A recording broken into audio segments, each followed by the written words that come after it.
Yes, hello. My name is Mertol Özaltan from the CETA Market Access Programme for EU Business. Thank you for joining us today for our webinar, How to Export to Canada and Benefit from CETA, where we'll be going through the process, the step-by-step process, and the benefits that you can pull from CETA.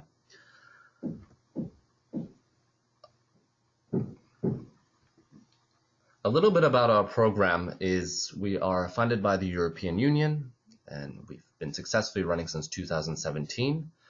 Our goals are to assist European businesses and SMEs take advantage of the CETA agreement between Canada and the European Union.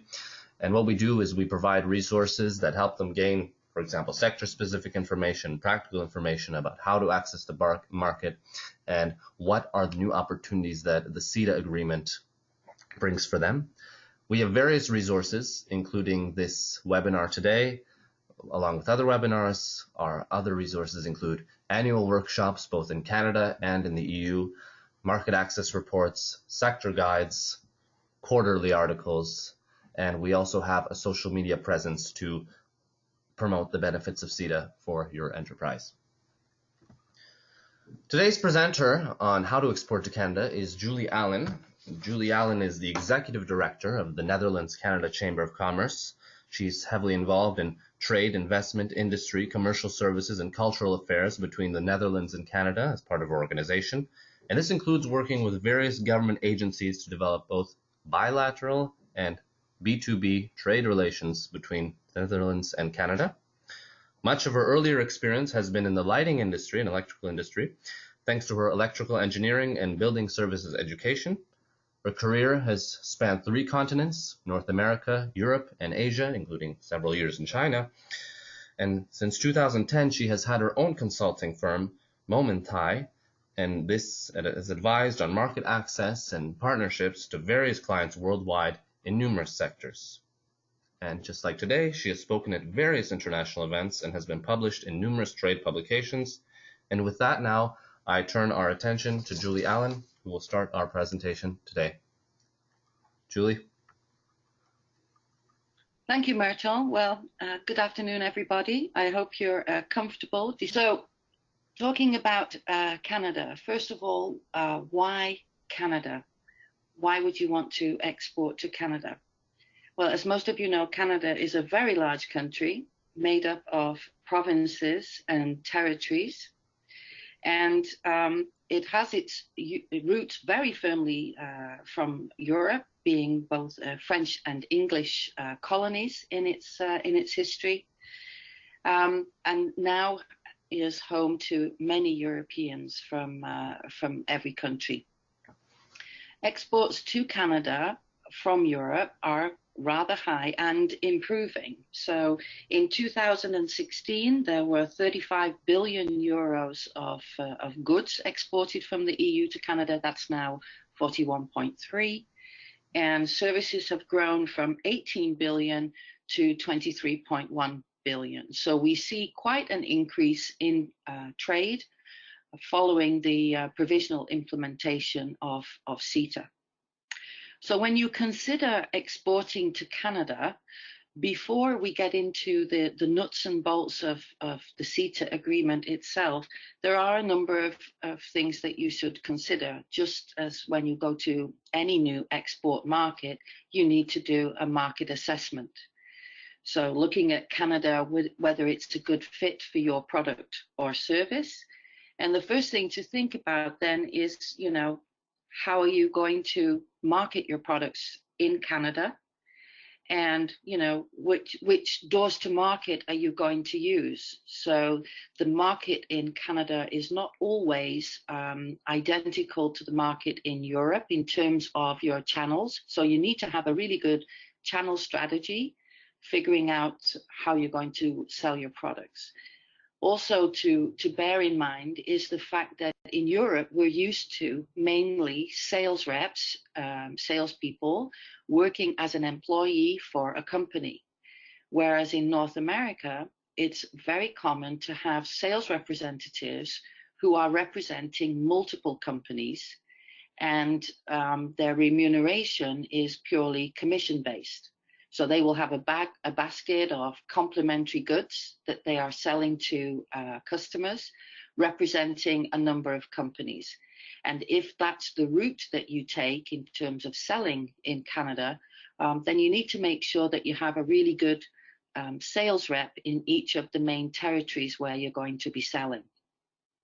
The other thing that you need to consider is the logistics. So in Canada, we have a lot of big cities with a lot of relatively nothing in between.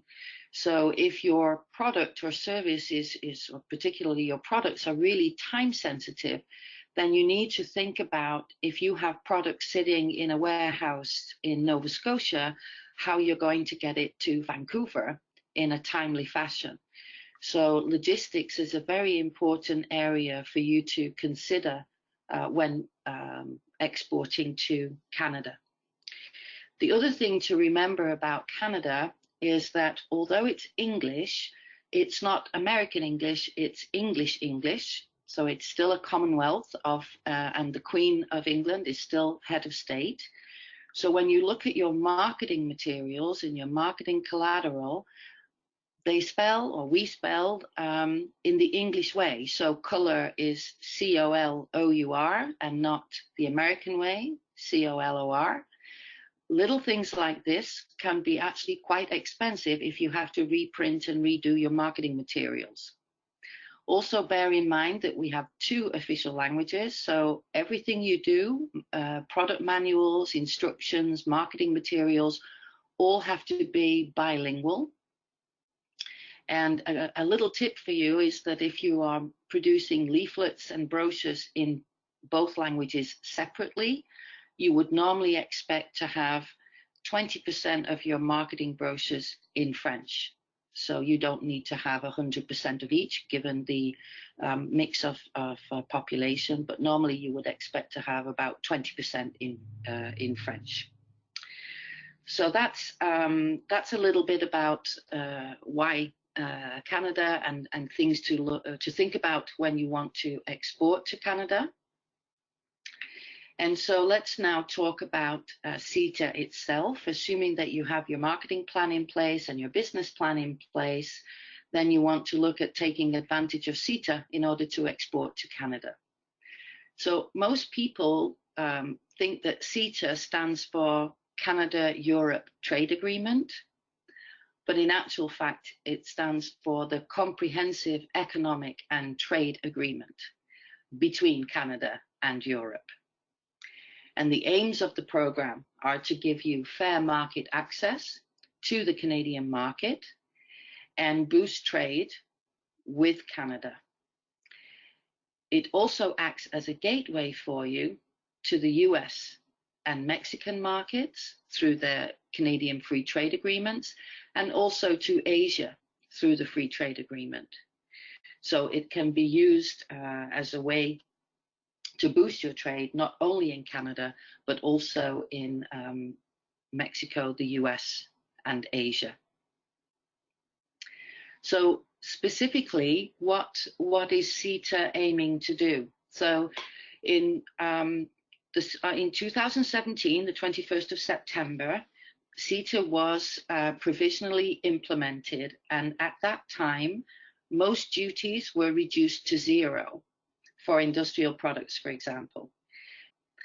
And the estimate is that this will save just over €500 million per year in taxes, and that's direct savings for you as a manufacturer or exporter.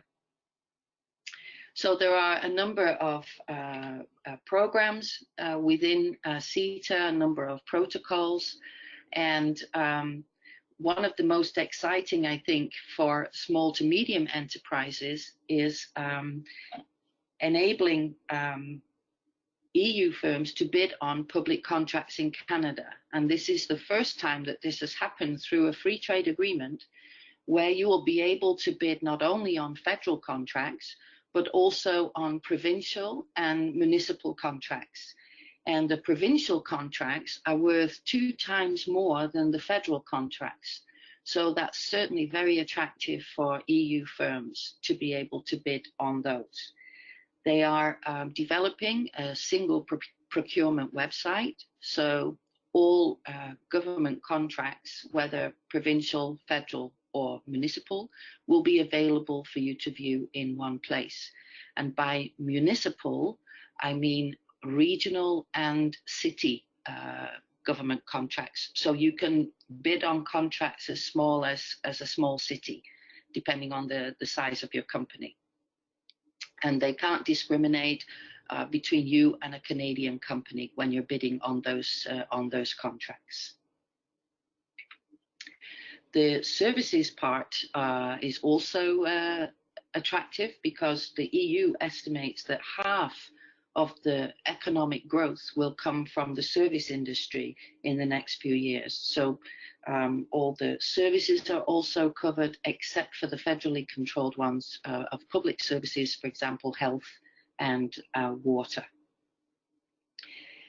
In addition, there'll be IP protection for European companies, and that's not only for creativity, movies, music, and so on, but also for pharmaceutical patents. And the Canadian government have reiterated that they will put in place measures for stronger enforcement of IP and patent protection, but also they're going to implement better border control for counterfeit goods, which is great for the fashion industry, particularly Italy and France, with Louis Vuitton and Gucci and Prada and so on, to prevent counterfeit products coming over the border into Canada from North America. At the moment, there's something called the investment court system, which is to be implemented to help investment between Europe and Canada and to settle any investment disputes. There was a challenge to that by Belgium, who were concerned that it was outside of the EU constitution, and so that caused a delay. But the European Court ruled on the 30th of April, so rather recently, that it's in line with the EU constitution. So now we expect that more of the EU member states will now sign the ratification agreement on a national level so that we can progress further to full implementation of CETA. Because until it's fully implemented, the investment court system and all the investment benefits will not come into effect until it's fully implemented. So how do you export from the EU to Canada? And it's a rather simple process, I must say. They have done this specifically to help small and medium-sized companies because, of course, big corporations will have import and export departments, fiscal and legal people, but small businesses don't have that. So the forms have been developed to specifically be as simple as possible and also to streamline the process for smaller companies. So in order to export from EU to Canada, you have to have a REX number, a registered exporter number. And you can see that the form is very simple to fill in. It's easier, I think, than applying for a driver's license. And you fill in the REX form if you are going to export shipments over 6,000 euros in value. And you fill the form in. And on the form, the most important part really is question 4, which is where you're giving a description of the goods which will qualify for the preferential treatment under CETA. And that's basically using the HS numbers or harmonized system headings. And I'll go into that in a little more detail further on. You'll also notice that in question 1, it has something called EORI, and that is an Economic Operator Registration and Identification number. A little bit of a mouthful, but that's a number that you will be given by your National Customs Office. And normally you can apply for that online, and you should get that number within 48 hours. Sometimes it's immediately. And that registers you in your National Customs Office database. It's also linked to tax. The exception to that is if you are from Norway, Switzerland, or Turkey, because you don't have EORI numbers, and then you'll use your TIN number, which is your tax identification number. So the EORI number is your national number. Once you have a REX number, then you are in the REX database, which is a European-wide database. And on the next slide, you can see that once you have your EORI number or your TIN number, you apply for your REX number. And then once you've completed the form, you send that to your National Customs Office, and they will then give you your REX number. You don't need a REX number if you are not doing the exporting yourself. So if you are a small manufacturer and you have what's called a full service logistics company, which are handling all the export and paperwork and so on, then they will use their REX number. So you don't need to apply for one if you're in that situation. So once you have your REX number, then you need to look at your rules of origin. And there you can determine whether your products comply, and if they don't comply, can you do something in order to make them comply? So on the next slide, you will see that there's a declaration form for your rules of origin, and there's quite a large, big article, a set of articles that you have to go through. There's 4 main articles that you need to consider, and then a couple that might apply to you or might not. So I'll go through those briefly with some examples for you to give you an idea of what's expected. So if we go to the next slide, so we talk about Article 4 on the next. Yeah. So Article 4 talks about products that are wholly obtained within the EU. So for example, wheat is wholly obtained within the EU, it's grown within the EU, and therefore it would comply as a EU originating product under Article 4, and you could export it as a shipment of wheat. However, if you had individual products of the same tariff, they are treated separately within Article 4. I'll give you an example. If you're shipping wheat, it's considered one shipment. It's not considered millions of grains of wheat. But if you were shipping 10 horses, they would be considered 10 individual horses, even if the tariff is the same, the breed is the same, the weight is the same, and they came from the same farm. You still have to treat them individually and do the paperwork for those 10 horses individually. Then we get to Article 5, which is product-specific rules. So quite a number of articles, quite a number of products have a PSR. So I'm going to give you an example of a few of them, because the wording in the form can be a little confusing. So I'll just go through a couple of examples and hopefully that makes it a little simpler for you.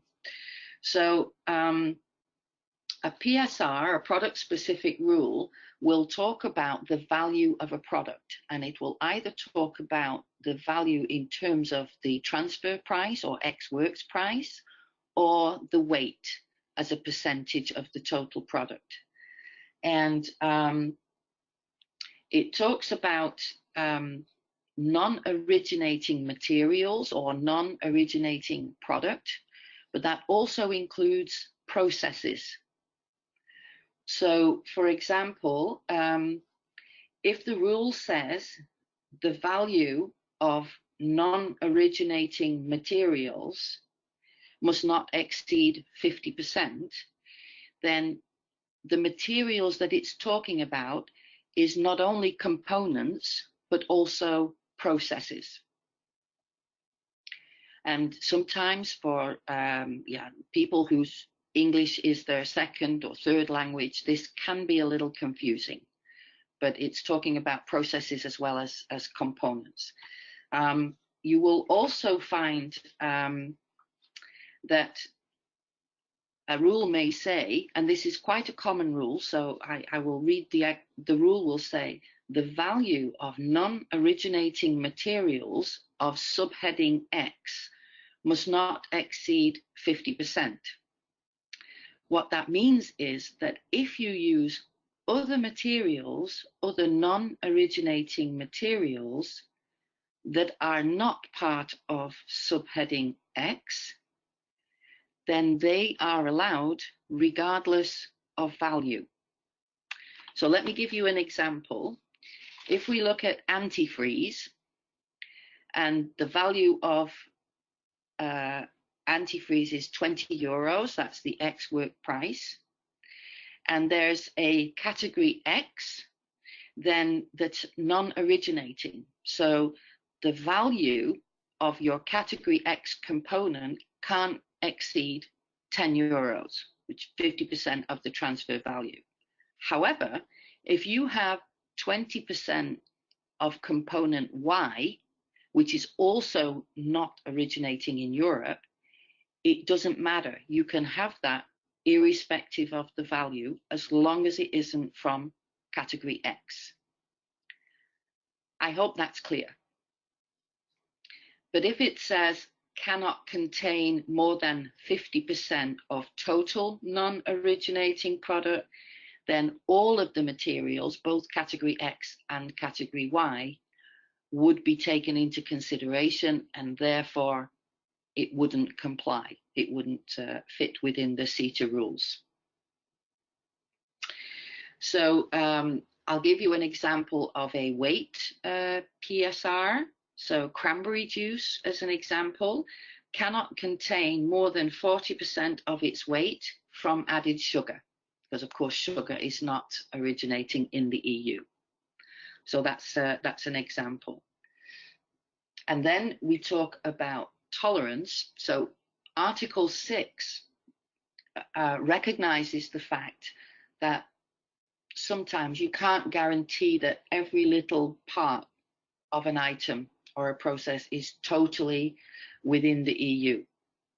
So in the tolerance article, it says that you are allowed 10% of the value of the product or the X works price can be non-originating in the EU. However, the tolerance rule doesn't apply to products that are wholly obtained in the EU, so products that fall under Article 4. And it also doesn't apply to Article 5 product-specific rules. So you can't add it. So for example, in our antifreeze example, you can't have 50% plus 10%. The PSR would overrule the tolerance rule. So I hope that's clear. And then you have something called insufficient production. So what that means is that when you are assessing the value of a product and its EU value, there are certain processes that can be considered sufficient for the product to be originating in the EU. But there are also processes that are considered insufficient. So I'll give you some examples of those. So an insufficient process is something that's very simple and very minor, and it's not important to the value of the product. As an example, dusting, sorting, or splitting a shipment into smaller packages is considered not sufficient. I think that's fairly clear cut. However, there are other processes which it really depends on the product and the process itself. So I'll give you some examples there, which I think will clarify that for you. If you look at painting, if I was to paint a vase or a pot a plain red color or a plain brown color, that's a simple process. It's unskilled. It's not proprietary. So that would be considered insufficient. However, if I was working for Delft Blue in the Netherlands and hand painting Delft Blue pottery, or I was manufacturing pots, traditional pots in Spain and Portugal, where they're hand painted with flowers and olive motifs, that's considered skilled labor. And therefore, it's not insufficient. The rules or the article talks about products being not insufficient rather than sufficient. So again, for non-native English speakers, that can be confusing. So because the rule is an insufficient rule, it's either considered insufficient or it's considered not insufficient. And by not insufficient, it means that it's sufficient to be considered as part of the EU rule and in terms of origin. So I'll give you a few more examples. So preserving foods, so processes such as chilling, freezing, or air ventilation are considered insufficient, so not taken into consideration. But if you smoke something or pickle or dry it in a certain way, you're actually changing the product, changing the flavor, changing the texture. And so those are considered not insufficient. In other words, they are sufficient to be taken into consideration. The process of cutting is another example where the rule depends on what is being cut and how it's being cut. So for example, if you cut long pieces of wood into smaller pieces, for example, for log burning stoves or something like that, that would be considered insufficient. But if you were cutting with some special machinery or a proprietary process, or with a specific skill, such as diamond or precious stone cutting, then that is not insufficient. In other words, that is sufficient. And if you mix materials, for example, if you're making Coca-Cola, then it's a specific recipe, which is a skill and it's proprietary.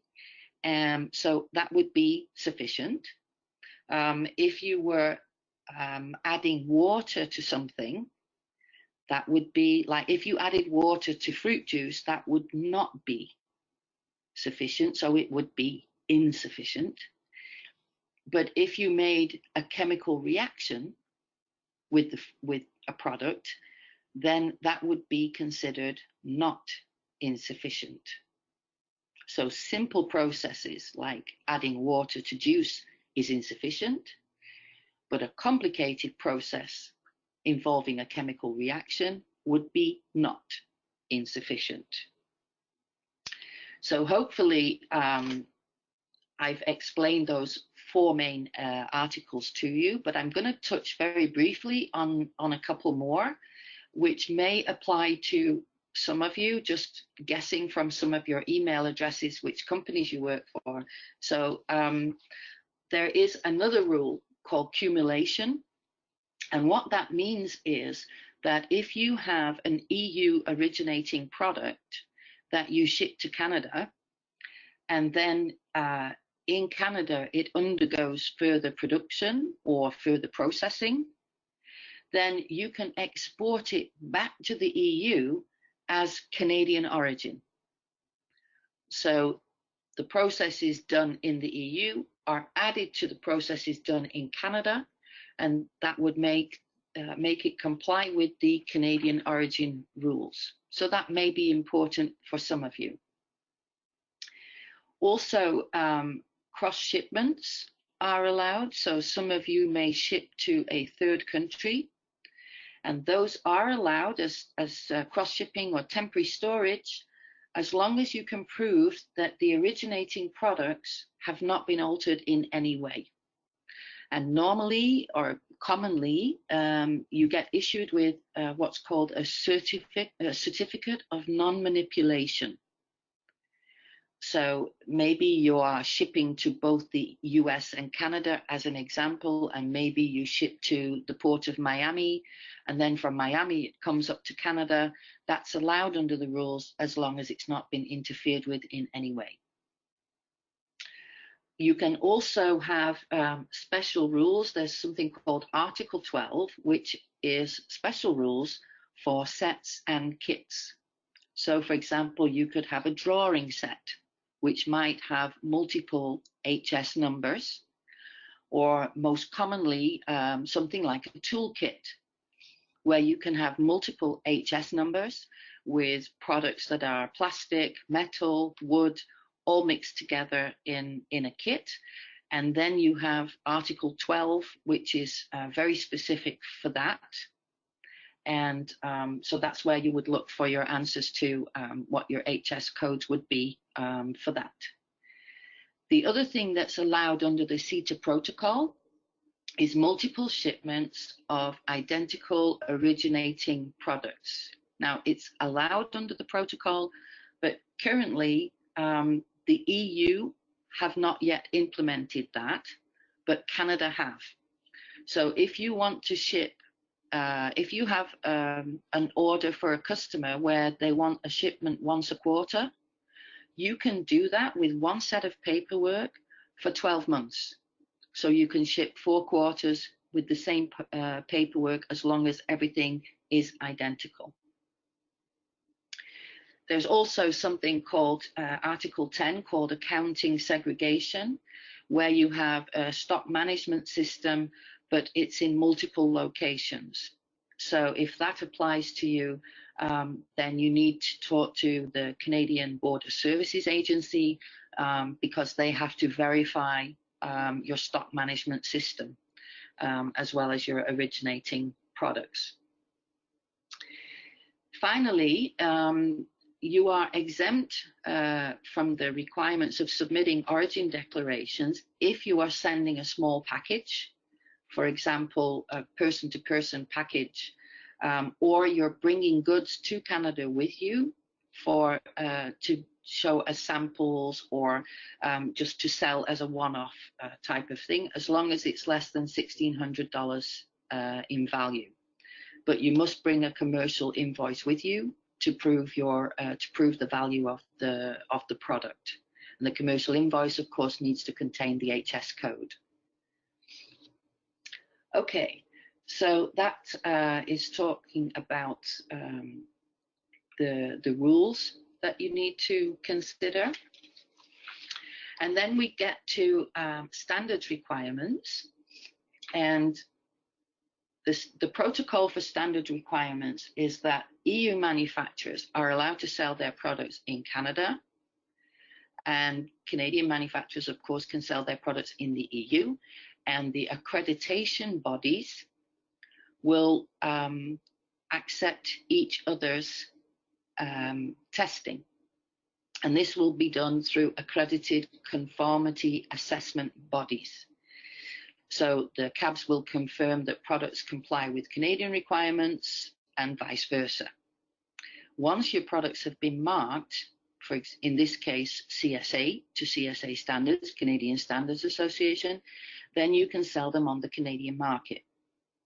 However, that has not yet been fully implemented. once it's implemented, and there was a question about the timeline for that, and I've spoken at length in the last couple of days with people from both The Hague in the Netherlands and also in Ottawa. We don't yet have a time frame for that. There is a pilot project that has been running using products certified for use in hazardous locations. And the reason that that was chosen is because it's rather important for both Canada and Europe in terms of oil platforms and chemical production and oil production. They have a lot of hazardous location products, and the two standards are rather similar. So it was considered fairly easy to go ahead with looking at that. They had a meeting in December, the two parties, the EU and Canada, and they realized that there are quite some similarities, a few differences. So these things are not going to go in a fast manner. To give you an example, when the NAFTA agreement was first brought into force, the UL standards for the US and the Canadian standards for Canada wanted to harmonize, and I was a member of one of those standard harmonization committees. And one of the issues was that some tests are trying to achieve the same thing, but the method of the test is quite different, and that also applies here. So, for example, products that have plastic covers or lenses or diffusers, in the EU, we have the hot finger test or the hot wire test. So you put a hot wire into the plastic of course melts, but it shouldn't set on fire. And if it does set on fire, it has to self-extinguish in a short period of time. In Canada, it's the flame test. So instead of a hot wire, it's an actual flame. And the flame is administered 3 times with a break in between. And I've had clients where they've been selling products in the EU for many years with no problem, and it passes the hot wire test. But when they wanted to sell it in Canada and the US, it did not pass the flame test. So they had to then source a different plastic, and then that needed a different mold. And so they had to invest in a new mold. So that can be quite expensive. So although the standards will be recognized, it doesn't mean that you don't have to comply with the tests. So the process is designed that once it's fully implemented, you only need to do one set of testing. So no double testing, no double standards. But where the tests are different for the EU versus Canada, you still have to do both tests of individual items. And of course, you have to remember that we're talking about 120 volt in Canada for electrical products.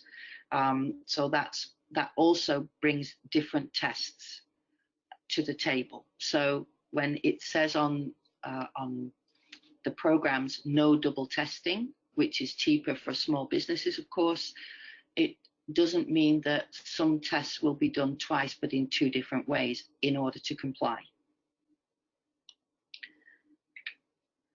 Okay, and then we go to tariff checks.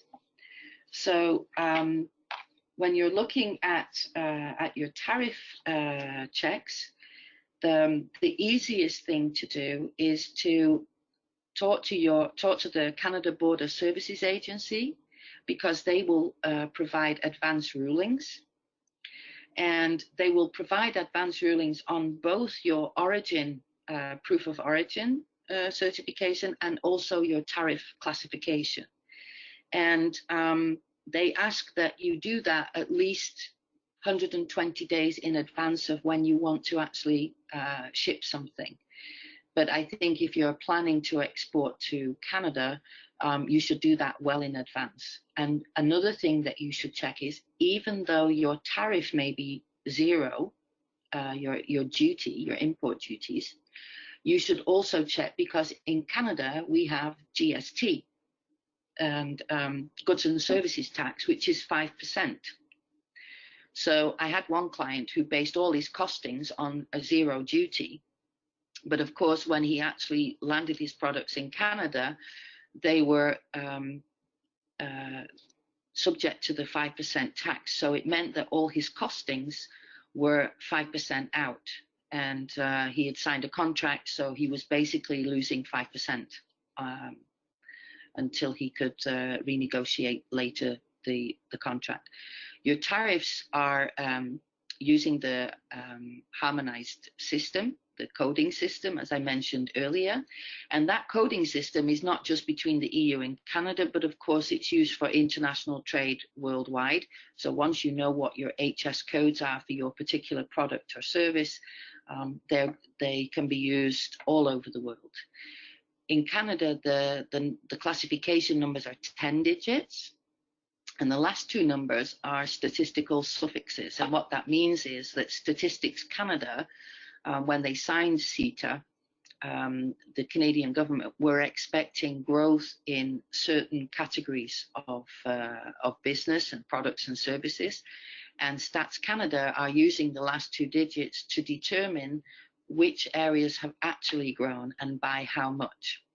And if there's no subcategory from an HS code, then those last two digits are just 2 zeros. So that's what those 2 digits mean. You can get your customs tariffs confirmed from the Canada Border Services Agency website. They're online. You can download them in various different formats. And again, using the advanced rulings, I think is very wise, but also check on your HST. And if you're involved in the wine and spirit industry, you should also check if there are other excise duties applicable to your product. So I think that finally, it's maybe nice to mention a few success stories. So there are a couple of smaller companies who have already taken advantage of CETA. You can see them on the slide. And when you get the slide after the presentation, you'll be able to click on the links and read a little bit more. But I'd like to talk briefly about Canuck, because that's one that I was particularly involved in. And this is really interesting because Canuck is a company in the Netherlands, and they make beer dispensers, basically. So when you go in a bar and you see the pumps on the top of the bar with the names of all the beer on them, that's what they do. And they have been having a relationship with a Canadian company for about 20 years. And this Canadian company, Acuflex, make tubing. So the tubing that goes between, for example, a barrel of beer and the pump dispensers. And a number of years ago, Acuflex, together with Canuck, tried to sell Acuflex products, these tubing products, in the European market. And because of the import duties and all the tariffs and everything else, it meant that they weren't competitive on the local market in Europe. So they gave up on the idea.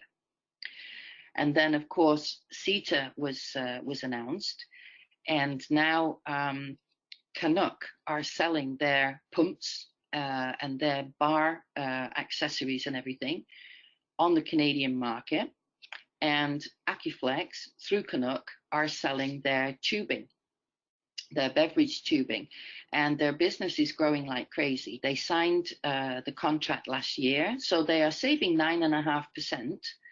Which, you know, on a product that has quite slim margins is a lot on your cost price. That's quite a lot if you equate that to what your selling price would be with everybody's markup. And last October, Prime Minister Rutte from the Netherlands came to visit Prime Minister Trudeau in Canada, and we had bilateral trade meetings and also with the Canadian ambassador to the Netherlands and the Dutch ambassador to Canada.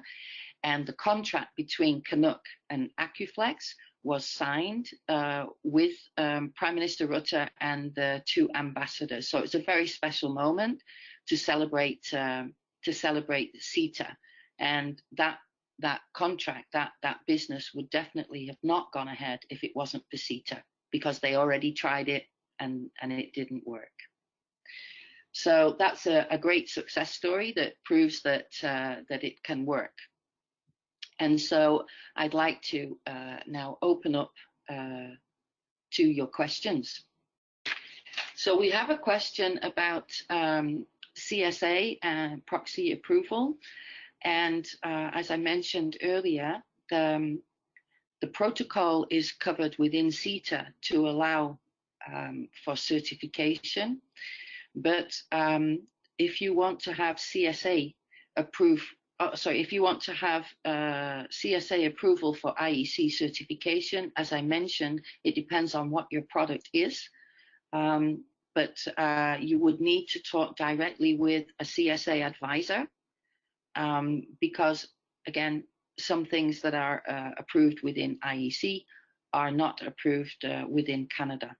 The CSA, Canadian Standards Authority, have offices around the world, so you don't have to contact them in Canada.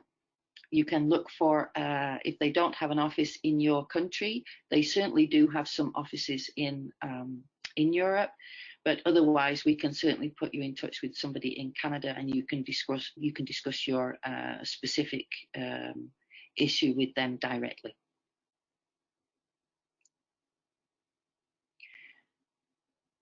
There's also a question about processes here. So I think I gave you quite some examples, but there's a few specific ones around products that have quotas. So, for example, cheese is a big issue both for Canada and for Europe.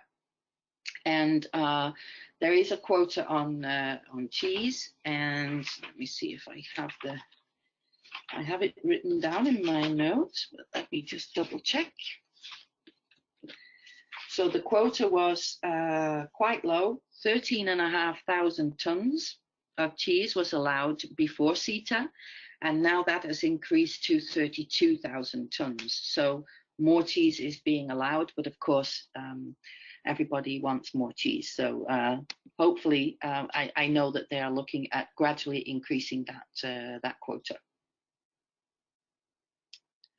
Are there special products or product groups that are of special interest for Canada and receive more support to be imported? Currently, I would say no. There certainly are, areas of special interest. So, for example, if you have products or services specifically aimed at Indigenous people, that can be very attractive because there are certain grants available to Indigenous people. So if you're developing a product for them, that could be interesting. Cybersecurity is another hot topic that's very interesting for Canada. So if you have products and services around cybersecurity, I know that they would be very interested in that. EU companies seeking sales rep online. Is there a place to search for sales rep? So the question is, for EU companies seeking sales representation located in Canada, is there a place to search for sales reps? The simple answer to that is no. From my experience, the best way to find a sales rep is to go to a trade show. So, for example, if you go to a trade show selling food products, you'll find there a lot of sales reps. If you go to a trade show in Toronto or Vancouver or Montreal, you'll find a lot of sales reps, and that's a good first place to start. The other thing that you can do is research your competitors, whether they're Canadian or European, and find out which sales reps those companies are using. And that's also a way of finding them. But to be honest, finding good sales reps, if you're not using your own sales force, is a big challenge for small companies. And the easiest way I've found is to go to trade shows and talk to people, and then you get more more insight there. I got the impression that you said all member states will have to approve and ratify the agreement before all tariffs will be eliminated. Will the phasing out period not start counting until the agreement has been fully ratified?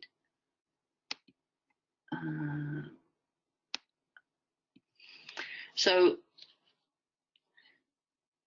for some things, the agreement in its provisional application is going ahead.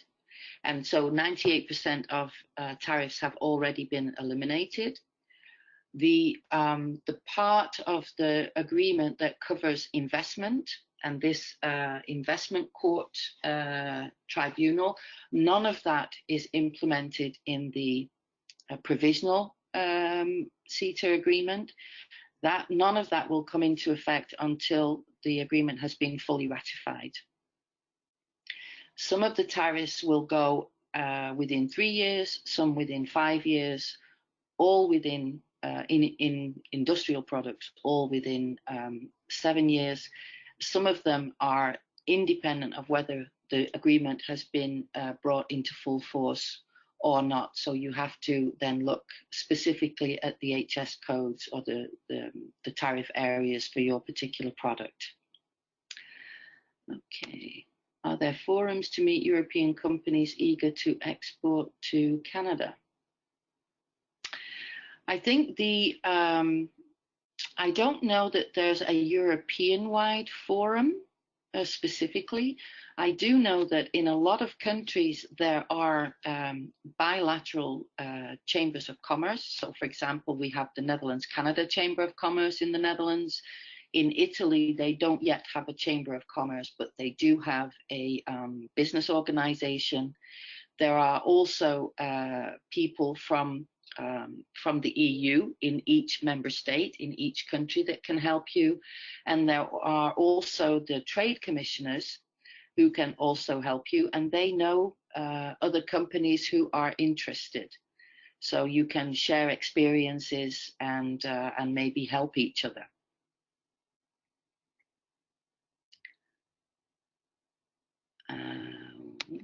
Will there be mutual recognition between European AEO and the system Canada applies? The answer to that one, will there be mutual recognition between European AEO and the system Canada applies? The answer, I don't know, is the honest answer. They are discussing it, but there has been one meeting, I understand, but there were no conclusions from that meeting at the Brussels level. Do we have any more questions? No. Okay. So I'm not showing any more questions. So perhaps, oh yeah, there we go. Are European SMEs allowed to participate in public government Canadian tenders in the railway sector? Yeah. My experience has told me from feedback I've received from a couple of companies is that not all Canadian sectors are aware of the provisions within CETA. So sometimes you have to educate them a little bit as part of your process. But certainly public government tenders are open to European businesses under the CETA protocol.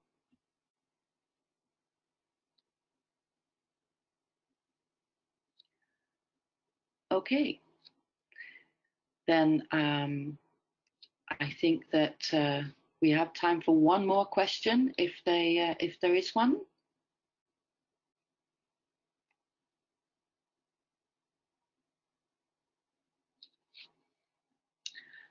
Okay. So how do I go about looking at market access? So again, if you are considering Canada to export to, and you haven't yet done market access or a market study or so on, the best thing to do is contact locally in your own country, trade commissioners, your bilateral chambers of commerce, your EU member people so that they can point you in the right direction for your country and help you. There's a lot of information available on the Canadian government websites. And oh, yeah, there you go. And there's your resources. So at this point, I'd like to hand back to our host, Myrtle. Yes.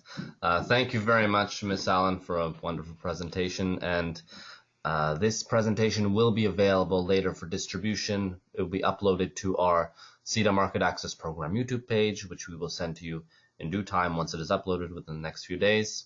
And you can visit us on our landing page below. And the EUCAN is a Twitter page of the European Union Chamber of Commerce in Canada, which is also an important chamber of commerce between EU and Canada trade based in Canada. And the EU in Canada is the Twitter page of the European Union delegation to Canada, which is the representation of the EU in Canada. Thank you very much for your time and have an excellent rest of your day.